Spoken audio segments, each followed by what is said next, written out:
Hello students.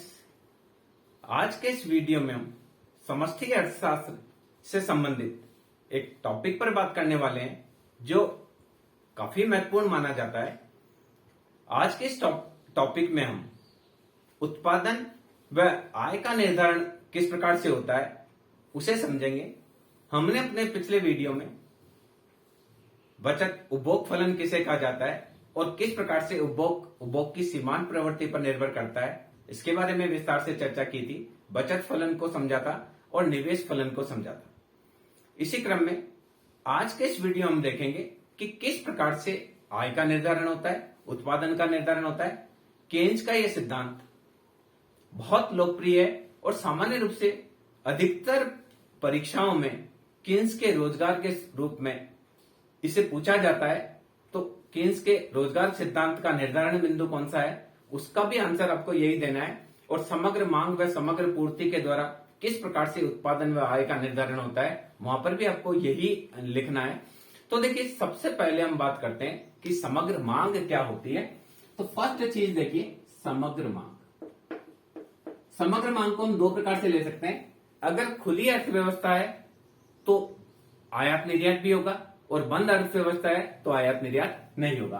तो देखिए, खुली अर्थव्यवस्था में एग्रीगेट डिमांड की बात करते हैं तो आएगा C प्लस आई प्लस जी प्लस एक्स माइनस एन। ये अर्थव्यवस्था है खुली अर्थव्यवस्था। और अगर बंद अर्थव्यवस्था है तो ये आएगा समग्र मांग C प्लस आई। अब देखिए, इसमें C क्या होता है, C से तात्पर्य क्या है, C फॉर उपभोग। पहले भी हम चर्चा कर चुके हैं। उपभोग उपभोक्ता के द्वारा किसी वस्तु और सेवाओं पर व्यय किया जाता है। आवश्यकता की संतुष्टि के लिए उपभोक्ता के द्वारा वस्तुओं और सेवाओं पर किए जाने वाले व्यय को उपभोग की संज्ञा दी जाती है। उपभोक्ता के द्वारा उपभोग ड्यूरेबल वस्तु पर किया जा सकता है, टिकाऊ वस्तु पर किया जा सकता है, अर्ध टिकाऊ पर किया जा सकता है और गैर टिकाऊ वस्तु पर किया जा सकता है। इसको हमने पहले से समझा। दूसरी चीज देखिए, आई फॉर निवेश।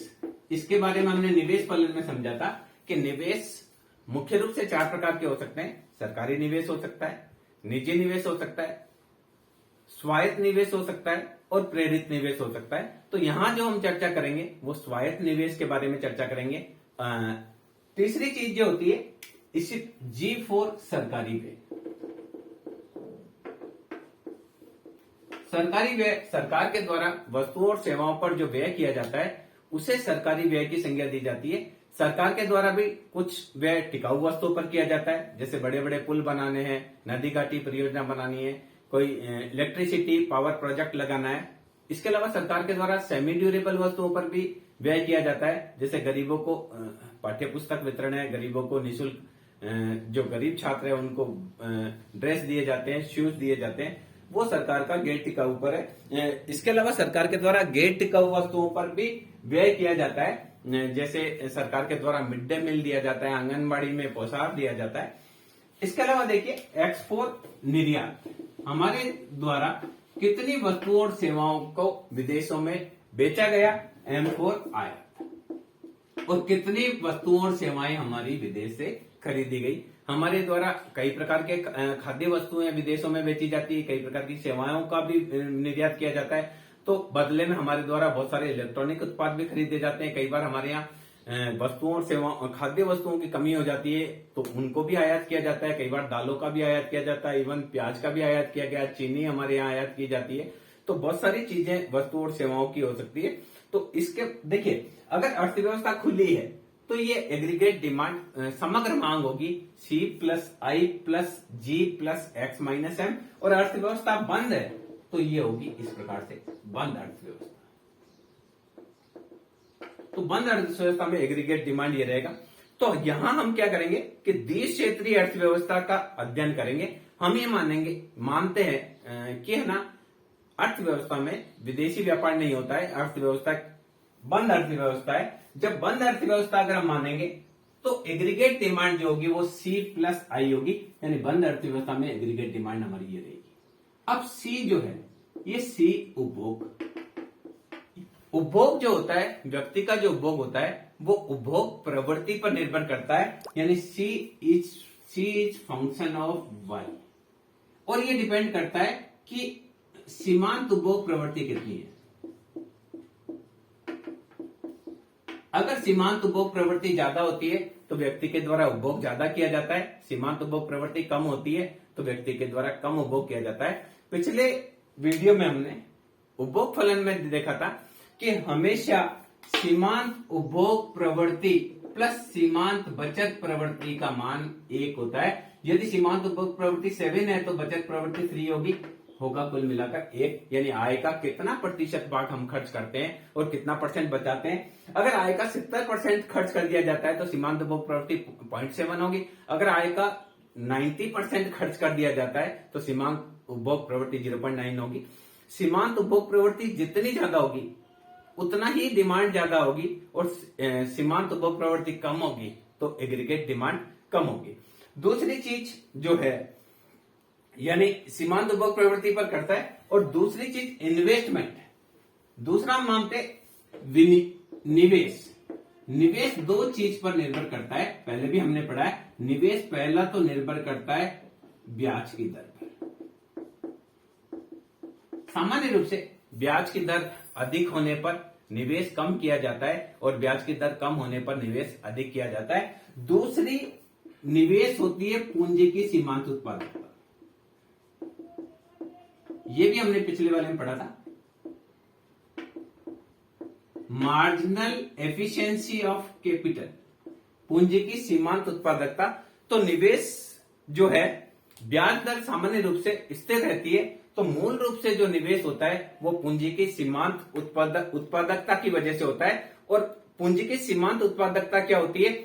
पूंजी की सीमांत उत्पादकता से तात्पर्य पूंजी की कार्यकुशलता से है, यानी पूंजी जो है उसमें पूंजी को निवेश करने से लाभ की दर कितनी प्राप्त होती है, इसे पूंजी की सीमांत उत्पादकता कहा जाता है। यदि निवेश करने से अधिक लाभ की प्राप्ति होती है तो पूंजी की सीमांत उत्पादकता अधिक होती है, और अगर लाभ कम होता है तो पूंजी की सीमांत उत्पादकता कम होती है। तो इस आधार पर हम कह सकते हैं कि पूंजी की सीमांत उत्पादकता लाभ की वह दर है जो पूंजी के निवेश से प्राप्त होती है। अब देखिए, सामान्य रूप से जो घरेलू निवेश मांग है,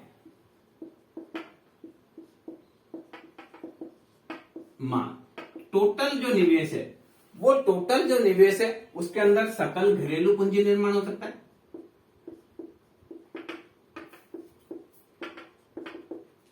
और प्लस देखिए जितना घरेलू पूंजी का निर्माण किया गया, और उसके अलावा देखिए बिना बिका माल जो है वो भी निवेश है। कुछ माल ऐसा है जो बिका और जो माल बिका नहीं, दोनों मिलाकर उत्पादन माना जाएगा। उत्पादन का कुछ भाग है जो इस वर्ष बनाया इसी वर्ष बेच दिया गया, और कुछ उत्पादन का वह भाग है जो इस वर्ष बनाया पर नहीं बिका। तो कुल मिलाकर घरेलू जो निवेश है उसमें सकल घरेलू पूंजी निर्माण प्लस बिना बिका माल दोनों मिलाकर घरेलू निवेश मांग की संख्या दी जाएगी। तो ये कुल मिलाकर एग्रीगेट जो डिमांड होती है वो एग्रीगेट डिमांड होती है C प्लस I। पहली जो चीज है वो एग्रीगेट डिमांड की बात हमने करी। अब इसको हम ड्राइंग से भी सीखेंगे कि एग्रीगेट डिमांड क्या होती है। पहले एक बात हम करते हैं समग्र पूर्ति, ये एग्रीगेट सप्लाई। एग्रीगेट सप्लाई से तात्पर्य क्या है कि अर्थव्यवस्था में कुल पूर्ति कितनी हुई है, इसे समग्र पूर्ति की संज्ञा दी जाती है। सामान्य रूप से एग्रीगेट सप्लाई बराबर होता है कंजप्शन प्लस सेविंग। कहने का तात्पर्य अर्थव्यवस्था में जो कुछ भी उत्पादन किया गया उस उत्पादन का या तो हम उपभोग कर लेंगे और या बचा लेंगे। जितना हमारे द्वारा उपभोग कर लिया गया वो आपका उत्पादन है, और जो अभी खर्च नहीं किया गया, जिसका उपभोग नहीं किया, वो बचा हुआ माल है। दोनों मिलाकर कुल उत्पादन अर्थव्यवस्था का या कुल पूर्ति अर्थव्यवस्था की कह सकते हैं। यानी जो वस्तु और सेवाओं का, कुछ वस्तुएं और सेवाएं तो ऐसी है जिनका उपभोग कर लिया गया है, और कुछ वस्तुएं और सेवाएं ऐसी है जिनका स्टॉक पड़ा है, यानी प्रोडक्शन हुआ है परंतु उसका उपभोग नहीं किया गया। तो इस प्रकार से अगर हम समग्र पूर्ति की बात करें तो C बराबर कुल उपभोग है। सी बराबर क्या लिखेंगे, कुल उपभोग व्यय, और एस बराबर क्या होगा, एस का होगा कुल बचतें हमारी जो बची हुई। अब ये बचतें वस्तुओं और सेवाओं के रूप में भी हो सकती, कुल उपभोग व्यय प्लस टोटल सेविंग, ये दोनों मिलाकर आता है एग्रीगेट सप्लाई। तो एग्रीगेट सप्लाई बराबर होगा सी प्लस एस। अब देखिए, अगर द्विक्षेत्रीय अर्थव्यवस्था है, हम ये मान रहे हैं कि अर्थव्यवस्था में दो ही क्षेत्र है, सरकार की आर्थिक क्रिया में न्यूनतम हस्तक्षेप है और विदेशी व्यापार नहीं होता है। तो अब देखिए, द्विक्षेत्रीय अर्थव्यवस्था में आय का साम्य किस प्रकार से होगा, इसको हम समझते हैं। द्विक्षेत्रीय अर्थव्यवस्था में आय का संतुलन स्तर किस प्रकार से निकालते हैं, इसको देखेंगे। देखिए, द्विक्षेत्रीय अर्थव्यवस्था में साम्य आय बोल सकते हैं, या आय का संतुलन स्तर का निर्धारण जिस स्थान पर एग्रीगेट मांग, एग्रीगेट डिमांड और एग्रीगेट सप्लाई आपस में एक दूसरे को इंटरसेक्ट करेगी, वही द्विक्षेत्रीय अर्थव्यवस्था में साम्य का निर्धारण होता है। यानी जिस स्थान पर समग्र मांग और समग्र पूर्ति बराबर होती है, उसे साम्य की स्थिति कहा जाता है। यानी समग्र मांग अर्थव्यवस्था की समग्र मांग में हमने जैसा कि माना कि एग्रीगेट डिमांड बराबर होती है सी प्लस आई। यानी हमने एग्रीगेट डिमांड में द्विक्षेत्रीय अर्थव्यवस्था में दो ही क्षेत्र मांगे, एक सी माना, सी बराबर होता है A plus B Y D. ए बराबर स्वायत्त उपभोग, स्वायत्त उपभोग, बी होता है सीमांत उपभोग प्रवृत्ति, जिसको गुणक नाम बोलते, और वाई डी बराबर खर्च योग्य है। आई को हमने यहां प्रेरित निवेश के रूप में लिया। हम ये मानते हैं कि अर्थव्यवस्था में केवल अर्थव्यवस्था में ये मानते हैं कि स्वायत्त निवेश है, स्वायत्त निवेश है। तो एग्रीगेट डिमांड आपकी हो जाएगी A plus B Y D plus I A, ये स्वायत्त निवेश हमने मान लिया आई ए। तो एग्रीगेट डिमांड आई ए, देखिए समग्र मांग में हमने दो चीज को मानी है, एक तो कंजप्शन को माना है, तो यह आपका हो गया। अब देखिए, एग्रीगेट डिमांड जो है A plus B Y D plus I A, चूंकि हमने केवल दो ही सेक्टर माने, तो देखिए इसको किस प्रकार से हम समझ सकते हैं। ये आपका स्वायत्त उपभोग, और ये बताया था अल्पकालीन उपभोग जो होता है वाई, अल्पकालीन उपभोग सी बराबर होता है A plus B Y D. ये आपको पहले बताया था कि व्यक्ति उपभोग करता है, उपभोग कभी भी व्यक्ति का शून्य नहीं होता है। आय शून्य भी हो जाती है तो व्यक्ति का उपभोग शून्य नहीं होता है। ये एग्रीगेट डिमांड है। अब इसमें स्वायत्त आईए भी जोड़ दिया जाए तो ये आपका देखिए सब जगह बराबर जुड़ेगा, तो ये आपका एग्रीगेट डिमांड बराबर हो जाएगा C plus B Y D plus I A. इस प्रकार से क्या है, ये दूरी आई ए की है, ये सब जगह बराबर होगी। आय आपका y1 का स्तर है तो भी वही यही रहेगा, आय y स्टार है तो भी यही रहेगा, आय y2 है तो भी यही रहेगा। इस प्रकार से एग्रीगेट डिमांड, पहले तो आपने ये देखा अल्पकालीन उपभोग फलन है, क्योंकि इसने जो भी सिद्धांत दिए वो अल्पकालीन दिए। ये आपका अल्पकालीन उपभोग फलन है जो कि हमने पहले से भी समझा है। इसमें हमने स्वायत्त निवेश इसको जोड़ा तो ये आ गया एग्रीगेट डिमांड बराबर, ये एग्रीगेट डिमांड वक्र आपका है समग्र मांग वक्र, समग्र मांग वक्र इसको बोलेंगे एग्रीगेट डिमांड। में एक बार और आपको बना के बताता हूं ताकि आपको थोड़ा सा अच्छे से समझ में आ जाए। तो देखिए एग्रीगेट डिमांड के लिए ये हमारा है, यहां पर हमने लिया इनकम को और ये एग्रीगेट डिमांड। तो ये देखिए ये सी बराबर A plus B Y D, ये अल्पकालीन उपभोग फलन है, पहले हमने चर्चा की इसकी।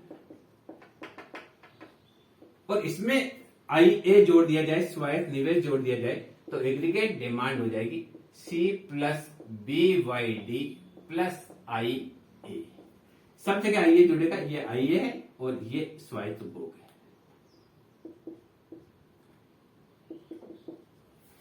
ये एग्रीगेट डिमांड वक्र है। इसके बाद देखिए एग्रीगेट डिमांड वक्र क्या कहता है, ये इसको उपभोग वक्र भी हम कह सकते हैं। ये अल्पकालीन उपभोग वक्र है और इसमें आइए जोड़ दिया तो हमको क्या मिल गया, समग्र मांग वक्र मिल गया। अब देखिए समग्र मांग वक्र के बारे में हम एक मैथमेटिकल एग्जांपल देखकर करते हैं इसको कि किस प्रकार से समग्र मांग होती है। मान लीजिए हमारा ए बराबर है 1000 स्वायत्त उपभोग, ओके। स्वायत्त विनिवेश है 5000, स्वायत्त निवेश जो है वो है 5000 रुपीज और सीमांत उपभोग पूर्ववर्ती मान लेते हैं एमपीसी इक्वल टू 0.7। क्लियर? हमने ये मान लिया कि हमारी स्वायत्त उपभोग है तो हमारा सी बराबर होता है A plus B Y D, तो सी बराबर हो जाएगा हमारा 1000 प्लस 0.7 वाई उपभोग। हमने माना कि y बराबर है वाई डी के। तो देखिए किस प्रकार से होगा। हमने यहां इनकम ली, डिस्पोजेबल इनकम आय मैं लेता हूं मान लीजिए 1000, 2000, 3000, 4000, 5000।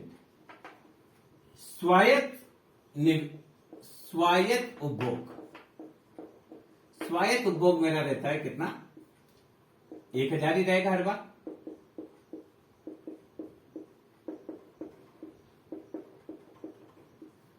अब देखिए इससे हम निकाल सकते हैं बी वाई डी। तो देखिए बी है 0.7 वाई डी हुआ, तो हमको क्या करना है, इसको 0.7 से गुना करना है, तो यह हो जाएगा 700। इसको फिर 0.7 से करेंगे, ये आपका हो गया वाई डी। अब देखिए इससे क्या होगा, अगर मैं अल्पकालीन उपभोग निकालूं तो आएगा सी बराबर 1000 प्लस 0.7 वाई डी, ओके। तो इन दोनों को जोड़ देंगे क्योंकि देखिए ये स्वायत्त उपभोग ए और 0.7 वाई डी, तो ये फर्स्ट वाला हो जाएगा 1700। क्लियर? सेकंड हो जाएगा 2400, ये हो जाएगा 3100, ये हो जाएगा आपका 3800 और ये हो जाएगा 4500। अब आप मान लीजिए इन्वेस्टमेंट स्वायत्त निवेश 5000 है, तो ये 5000, यहां पे भी 5000, यहां पे भी 5000, यहां पे भी 5000 और यहां पे भी 5000। तो एग्रीगेट डिमांड हमारी क्या होती है, एग्रीगेट डिमांड होती है हमारी A plus B Y D plus I A, यानी ये सब जुड़ेगा, नंबर 1 जुड़ेगा, नंबर 2 जुड़ेगा, या यूं लिख सकते हैं कि ये देखिए नंबर 1 ये नंबर 2, तो ये 3 बराबर 1 प्लस 2 और ये 4, तो यहां एग्रीगेट डिमांड हो जाएगी 3 और 4 को जोड़ना है आपको, क्योंकि ये C plus 1000 plus 0.7 Y D तो ये हो गया और इसमें आइए जोड़ना है, तो फर्स्ट हो जाएगा आपका 6700। इसके बाद इसमें ये जोड़ेंगे तो ये आ जाएगा आपका 7400, उसके बाद हो जाएगा 8100, उसके बाद ये हो जाएगा 58800। क्लियर? और इसके बाद में आ जाएगा 8500, 9500। ये आपकी टोटल हो जाएगी 9500। ये आपका बताता है कि एग्रीगेट डिमांड अर्थव्यवस्था में कितनी है। अब देखिए एग्रीगेट सप्लाई, ये एग्रीगेट डिमांड की बात है, ये मैंने आपको करके बताया कि अगर हम आय मान लेते हैं 1000, 2000, 3000, 4000, 5000, खर्च योग्य आय को हमने मान लिया और स्वायत्त उपभोग को 1000 माना और ये माना कि सीमांत उपभोग प्रवृत्ति 0.7 रहती है, तो किस प्रकार से एग्रीगेट डिमांड होगी। अब देखिए एग्रीगेट सप्लाई की बात करते हैं। एग्रीगेट सप्लाई हमेशा कांस्टेंट रहती है। पिछले वीडियो में हमने चर्चा करी एग्रीगेट सप्लाई y बराबर होती कंजप्शन प्लस सेविंग। तो मैंने आपको बताया था कि अगर मेरी आय 1000 रुपए है, या जैसे अभी हमने फर्स्ट लिया था हमारा एग्रीगेट आया था 6700। तो अगर मैं इसमें से अगर मैं 5000 रुपए खर्च कर देता हूं तो 1700 रुपए बचेंगे। अगर इसमें से मैं 6000 खर्च करता हूं तो 700 बचेंगे। यानी एग्रीगेट डिमांड हमेशा Y बराबर C प्लस S होगी। तो यहां एग्रीगेट सप्लाई की जब बात करते हैं, एग्रीगेट सप्लाई में कर्व जो बनेगा वो हमेशा इस प्रकार से बनेगा, एग्रीगेट सप्लाई बराबर C प्लस S। कैसे बनेगा इसको समझिए। ये आपका इनकम है आय, और ये एग्रीगेट सप्लाई है। 100 रुपए अगर इनकम है तो एग्रीगेट सप्लाई भी 100 ही होनी। ये 200 रुपए इनकम है तो एग्रीगेट सप्लाई भी आपकी 200 ही होनी, क्योंकि ये जोड़ हमेशा बराबर रहना है। Y बराबर हमेशा C प्लस S रहना ही है। बचत ज्यादा होगी, खर्चा ज्यादा होगा तो बचत कम होगी, खर्चा कम होगा तो बचत ज्यादा होगी। कुल मिला के हमेशा समान रहेगा, यानी ये 300 पर ये भी 300 रहेगा। तो एग्रीगेट सप्लाई वक्र हमेशा 45 डिग्री पर होता है। हमेशा एग्रीगेट सप्लाई वक्र जो होता है वो क्या होता है, 45 डिग्री अंश पर होता है। तो अब देखिए आय का निर्धारण किस प्रकार से होता है। तो देखिए अब ये एग्रीगेट सप्लाई वक्र है। अब देखिए आय का निर्धारण करते हैं तो हम दोनों वक्र को एक साथ बनाएंगे। तो ये देखेंगे आय व उत्पादन का निर्धारण,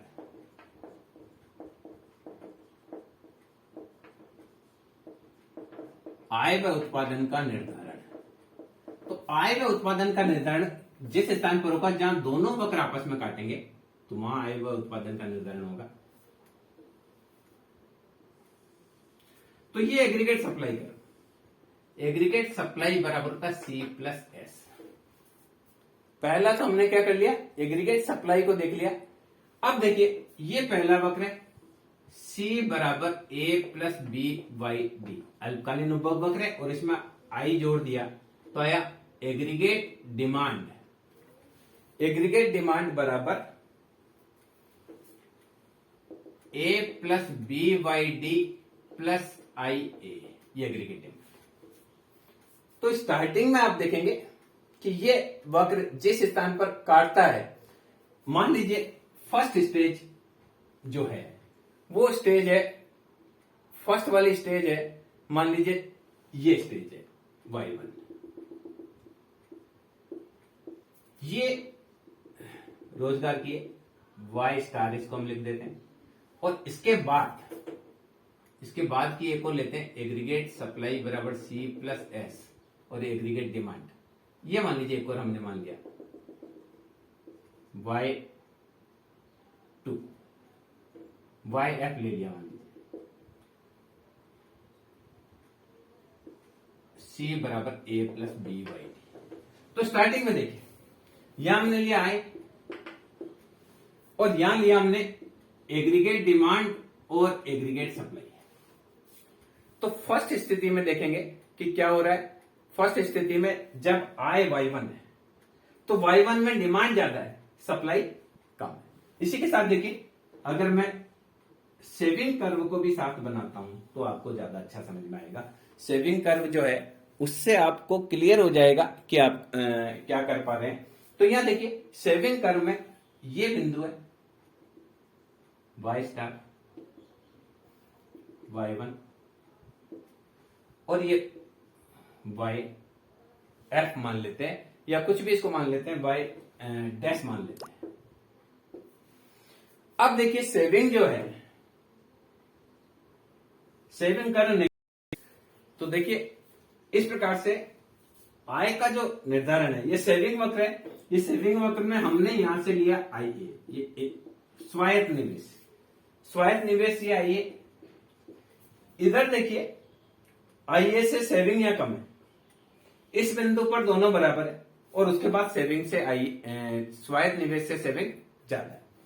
अब देखिए स्टार्टिंग जब हम बात करते हैं कि ये हमने बनाया एग्रीगेट डिमांड और एग्रीगेट सप्लाई कर। अब देखिए एग्रीगेट डिमांड बराबर होती है एग्रीगेट सप्लाई। तो एग्रीगेट डिमांड जो वो ली हमने, वो तो हमने ली C A plus B Y D plus I A और एग्रीगेट सप्लाई ली C plus S।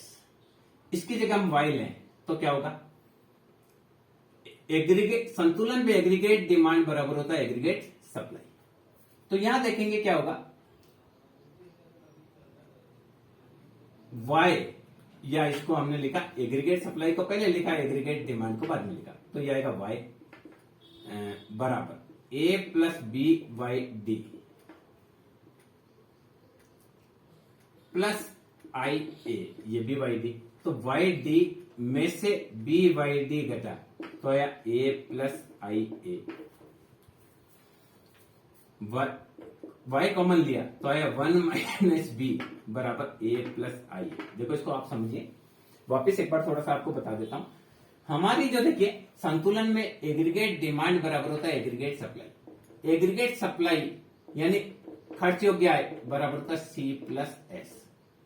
Okay, aggregate demand के लिए हमने देखा था A plus B Y D plus I A. तो देखिए एग्रीगेट सप्लाई बराबर एग्रीगेट डिमांड, ये संतुलन की स्थिति।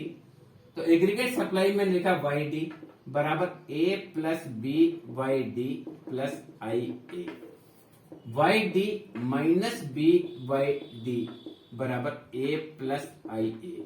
तो वाई डी कॉमन लिया, 1 माइनस बी बराबर ए प्लस आई ए, तो वाई डी बराबर ए upon 1 plus I A upon 1 minus B. यानी जो आय है वो इस पर डिपेंड करती है कि आपका स्वायत्त उपभोग कितना है और प्रेरित निवेश कितना, स्वायत्त निवेश, स्वायत्त उपभोग और स्वायत्त निवेश और सीमांत उपभोग प्रवृत्ति, इस पर आपकी खर्च योग्य आय निर्भर करती है। अब देखिए इस रेखा चित्र को समझते हैं। चित्र ए है, इसमें आपने लिया ये एग्रीगेट सप्लाई कर रहे हैं जो सी प्लस एस है, ये 45 एंगल पर है। ये अल्पकालीन उपभोग फलन है सी बराबर A plus B Y D, और इसमें स्वायत्त निवेश को जोड़ा तो आया aggregate demand A plus B Y D plus I A. अब देखिए यदि किसी समय दोनों मान लीजिए यहां ई बिंदु पर काट रहे हैं और ये ई बिंदु स्मॉल ई है, ऊपर ये है, मान लीजिए बचत और निवेश, ये देखिए ये सेविंग कर रहे हैं और ये इन्वेस्टमेंट कर, ये दोनों ई बिंदु पर काटते हैं। उससे पहले बचत कम होती है, निवेश ज्यादा होता है। अब यहां देखिए जब आय का स्तर y1 है, जब y1 स्तर आय का है तो एग्रीगेट डिमांड ज्यादा है एग्रीगेट सप्लाई से, यानी वस्तु की मांग ज्यादा है, वस्तु की पूर्ति कम है। तो यह स्थिति में क्या होगा, जब वस्तु की मांग ज्यादा है, वस्तु की पूर्ति कम है, तो वस्तु की कीमतें बढ़ेगी। तो ये फर्स्ट स्टेज जो है, ये वाला स्टेज, ये जो है ये आई ए माइनस एस है, इसको बोलते हैं, फर्स्ट वाले को बोलेंगे इन्फ्लेशनरी गैप, यानी यहां क्या होगा, कीमतें तेजी से बढ़ेगी। ये आपका जो होगा आई माइनस है, ये स्फीतिकारक अंतराल है।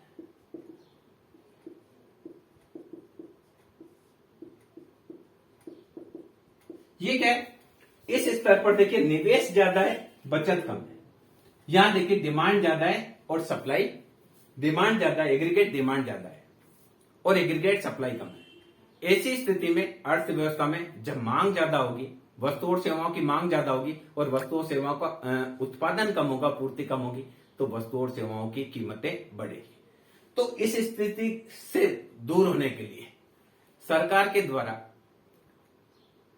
समग्र मांग को कम करने का प्रयास करना चाहिए, और समग्र मांग को कम करने का प्रयास करने के लिए सरकार क्या करे, व्यक्तियों पर कर लगाए, जिससे उनकी खर्च योग्य आय कम होगी। खर्च योग्य आय कम होगी तो वह वस्तु और सेवाओं की मांग कम करेंगे, और जब मांग कम करेंगे तो एग्रीगेट डिमांड और एग्रीगेट सप्लाई बराबर होने की संभावना है। जब अर्थव्यवस्था में आय का स्तर वाई स्टार होता है, ये मैंने वाई स्टार देखा, जहां ई बिंदु पर संतुलन में होता है, इस ई बिंदु पर एग्रीगेट डिमांड व एग्रीगेट सप्लाई बराबर होती है, यानी इस स्थान पर रोजगार का निर्धारण होता है, आय का निर्धारण होता है और उत्पादन का निर्धारण होता है। ये साम्य की स्थिति है, जहां न तो अर्थव्यवस्था में मंदी की स्थिति होगी, न ही अर्थव्यवस्था में तेजी की स्थिति को देखने को मिलेगी। इसके अलावा अगर आय का स्तर y2 होता है और संतुलन बिंदु यहां देखिए y2 पर एग्रीगेट सप्लाई ज्यादा है, एग्रीगेट डिमांड कम है, यानी वस्तु की पूर्ति ज्यादा है, वस्तु और सेवाओं का उत्पादन ज्यादा है, उनकी पूर्ति ज्यादा है, डिमांड कम है। तो जब वस्तुओं की पूर्ति ज्यादा होगी और डिमांड कम होगी तो अर्थव्यवस्था में मंदी आएगी, मंदी आएगी यानी वस्तु और सेवाएं बिक नहीं पाएगी। इसको डिफ्लेशनरी गैप कहा जाता है, यानी देखिए ये डिफ्लेशनरी गैप है, सेविंग ज्यादा है, इन्वेस्टमेंट कम है। तो ये चीज है कि यहाँ देखिए यही चीज आपको दिख रही है कि एग्रीगेट डिमांड और एग्रीगेट सप्लाई में इतना अंतर है। तो यहाँ इसकी वजह से क्या होता है कि अर्थव्यवस्था में मंदी की स्थिति का सामना करना पड़ता है। तो सरकार को ऐसी स्थिति में लोगों की आय बढ़ाने का प्रयास करना चाहिए। तो वह करारोपण में छूट देगी, सरकार सब्सिडी देगी, ताकि लोगों की खर्चों की आय बढ़े, लोगों की डिमांड बढ़े और जो अर्थव्यवस्था है वो मंदी की स्थिति से बाहर निकलकर सामान्य स्थिति में आए। यानी एग्रीगेट डिमांड और एग्रीगेट सप्लाई क्या होनी चाहिए, बराबर होनी चाहिए। और ये आय के संतुलन का स्तर होना चाहिए वाई डी बराबर A plus I A upon 1 minus B. इसमें देखिए बी है सीमांत उपभोग प्रवृत्ति, ये गुणक पर निर्भर करती है। गुणक क्या होता है इसके बारे में हम अलग से एक वीडियो में देखेंगे कि गुणक किसे कहा जाता है। देखिए मैं आपको एक क्वेश्चन बनाकर बताता हूं जिसके माध्यम से भी हम इसको समझेंगे कि किस प्रकार से अर्थव्यवस्था में संतुलन होता है। तो एक बार मैं आपको वापस रिपीट कर देता हूं। अगर आय का स्तर y1 होता है तो y1 पर एग्रीगेट डिमांड ज्यादा होती है एग्रीगेट सप्लाई, क्योंकि एग्रीगेट सप्लाई तो है यहाँ और एग्रीगेट डिमांड है यहाँ, ए और बी ये अंतराल होता है। इस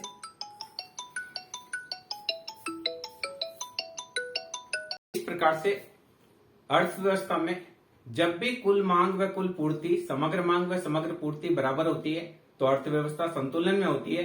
यदि किसी समय समग्र मांग अधिक होती है समग्र पूर्ति से, अर्थात एग्रीगेट डिमांड ज्यादा होती है एग्रीगेट सप्लाई से, तो अर्थव्यवस्था को स्फीतिकारक दबाव का सामना करना पड़ता है। और किसी समय यदि एग्रीगेट सप्लाई ज्यादा होती है एग्रीगेट डिमांड से, तो अर्थव्यवस्था को मंदी का सामना करना पड़ता है। जब मुद्रास्फीति की समस्या होती है तो सरकार को ऐसा प्रयास करना चाहिए कि जिससे लोगों की मांग में कमी हो, और जब मंदी की स्थिति हो तो सरकार को मांग में वृद्धि करने हेतु प्रयास करना चाहिए। अब देखिए इसी चीज को हम एक मैथमेटिकल क्वेश्चन के माध्यम से समझते हैं, एक गणितीय सवाल से समझते हैं। ये देखिए आपने यहाँ किया, एग्रीगेट सप्लाई और एग्रीगेट डिमांड का हमने डिस्क्रिप्शन देखा था। तो यहाँ देखिए बी बराबर है सीमांत उपभोग प्रवृत्ति, और सीमांत उपभोग प्रवृत्ति गुणक का मान है। तो यूं लिख सकते हैं वाई ए बराबर A plus I A upon 1 minus MPC. और देखिए एमपीसी प्लस एमपीएस बराबर 1 होता है, तो एमपीएस बराबर होगा 1 माइनस एमपीसी। तो यूं भी लिख सकते हैं इसको कि ए plus I A upon MPS. ये जब हम गुणक करेंगे तो उसको और ज्यादा अच्छे से वहां क्लियर करेंगे। अब देखिए मैं इसका एक सवाल लेता हूं और उसको किस प्रकार से सॉल्व करना है, कैसे उत्पादन और आय का निर्धारण उसमें करना है, वो हम देखते हैं। सपोज कीजिए हमने क्वेश्चन लिया, उस क्वेश्चन में सीमांत उपभोग प्रवृत्ति जो है वो मान लीजिए स्वायत्त निवेश है 200 स्वायत्त निवेश है, आई ए बराबर 200, सीमांत उपभोग प्रवृत्ति हम 0.7 मान लेते हैं, क्लियर। और सी बराबर दे रखा है 80 प्लस 0.75 वाई डी, मान लीजिए दे रखा है 80 प्लस 0.7 वाई डी। अब देखिए संतुलन स्तर क्या होगा, एमपीसी जो है 0.75 हो जाएगी इससे एमपीसी, क्योंकि ये एमपीसी होती है। तो देखिए संतुलन स्तर y बराबर A plus B Y D plus I A. तो ये हो जाएगा आपका y बराबर 80 प्लस 0.75 वाई डी, ये खर्च हो गया है, प्लस 200, ये आपका संतुलन स्तर हो जाएगा। क्या करेंगे, आई ए आपका ये है, आई बराबर 25। देखिए ये क्वेश्चन जो है, इस क्वेश्चन में मान लीजिए फर्स्ट जो है, फर्स्ट ये दे रखा है साम्य आय का स्तर क्या होगा।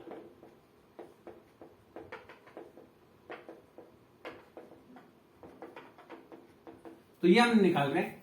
तो ये आपका हो गया वाई डी बराबर एग्रीगेट सप्लाई। देखिए एग्रीगेट सप्लाई तो होता है वाई डी, और एग्रीगेट डिमांड बराबर होता है C plus A plus B Y D plus I A. तो इसी प्रकार से इसको रखेंगे आई ए। तो यहां देखिए एग्रीगेट डिमांड क्या हो जाएगी, 80 प्लस 0.75 वाई प्लस 200, ये 80 दे रखा है। और 0.75 दे रखा है, 200 दे रखा है। तो यहां हम देखेंगे एग्रीगेट डिमांड बराबर एग्रीगेट सप्लाई, एग्रीगेट सप्लाई बराबर एग्रीगेट डिमांड। तो वाई डी बराबर 80 प्लस 0.75 वाई डी प्लस 200। तो Y D minus 0.75 Y D बराबर आ जाएगा 280, 200 और 80। तो आएगा 0.25 वाई डी बराबर 280। तो वाई डी आ जाएगा 280 अपॉन 0.25, इसको काटेंगे 100 से मल्टीप्लाई हो जाएगा। तो वाई डी बराबर 4 टाइम्स। तो यह आपका संतुलन आय का स्तर जो है वो आपका संतुलन आय का स्तर हो जाएगा आपका 1120। दूसरी चीज ये पूछता है, पहली चीज तो ये पूछी 1100 संतुलन आय का स्तर क्या होगा। दूसरा है राष्ट्र यदि विनियोग 25 बढ़े तो राष्ट्रीय आय का स्तर क्या होगा। दूसरी क्यों पूछी गई इसमें, यदि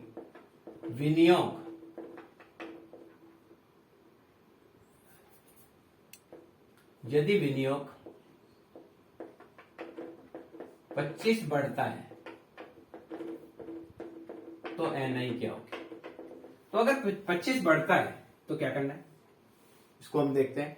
अगर विनियोग 25 बढ़ेगा तो राष्ट्रीय आय का स्तर क्या होगा।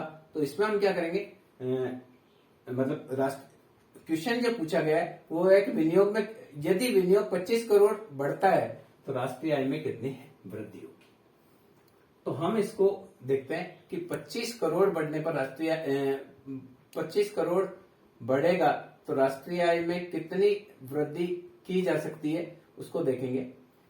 तो देखिए हमारा जो राष्ट्रीय आय का स्तर है वो होता है के बराबर 1/1 माइनस MPC। देखिए पहले विनियोग 25 बढ़ता है उसको हम देखते हैं। तो यहां देखिए वाई डी बराबर 80 प्लस 0.75 वाई डी प्लस 225, 25 बढ़ गया। तो Y D minus 0.75 Y D बराबर हो जाएगा 305। तो 0.25 वाई डी बराबर 305। तो वाई डी बराबर 305 अपॉन 0.25 मल्टीप्लाई होगा 100 से, 4 टाइम्स कटेगा। तो आय का स्तर जो है इसका 4 गुना हो जाएगा 1220। यानी 1120 से आय कितनी बढ़ी, 1220। कैसे बढ़ी इसको देखते हैं गुणक के मान से। गुणक है के बराबर 1/1 माइनस MPC। तो गुणक हमारा है MPC है 0.75। तो के बराबर हुआ 1/0.25। तो के बराबर हुआ 4, गुणक का मान 4 हुआ। यानी जितना भी विनियोग होगा उसका फायदा 4 गुना होगा। यहाँ 1120 था, 1120 से 1220 हो गया, यानी 25 करोड़ का निवेश बढ़ाया गया तो आय 4 गुना बढ़ी, उससे निवेश की 4 गुना बढ़ी। तो गुणक को हम जब निकालेंगे तो ये देखेंगे के बराबर दिस। तो ये आया चेंज इन डेल्टा वाई, आय में जो परिवर्तन हुआ, जो आय में परिवर्तन होता है डेल्टा वाई बराबर होता है के गुणा डेल्टा आई। तो डेल्टा वाई ये गुणा 4 गुणा 25। तो आय में जो परिवर्तन होगा वो आएगा 100 करोड़ का। और यहाँ देखिए ये 1120 करोड़ से 1220 करोड़ आया। इस प्रकार से इस वीडियो में हमने जाना कि किस प्रकार से उत्पादन व आय का निर्धारण होता है एग्रीगेट डिमांड व एग्रीगेट सप्लाई के माध्यम से। यदि एग्रीगेट डिमांड ज्यादा होती है एग्रीगेट सप्लाई से तो अर्थव्यवस्था में स्फीति की समस्या होती है, और अगर एग्रीगेट सप्लाई ज्यादा होती है एग्रीगेट डिमांड से तो अर्थव्यवस्था में डिफ्लेशनरी गैप यानी मंदी की स्थिति का सामना करना पड़ता है। तो इस वीडियो के माध्यम से मैं समझता हूं आप समझ पाएंगे कि किस प्रकार से आय व उत्पादन का निर्धारण केन्स के सिद्धांत में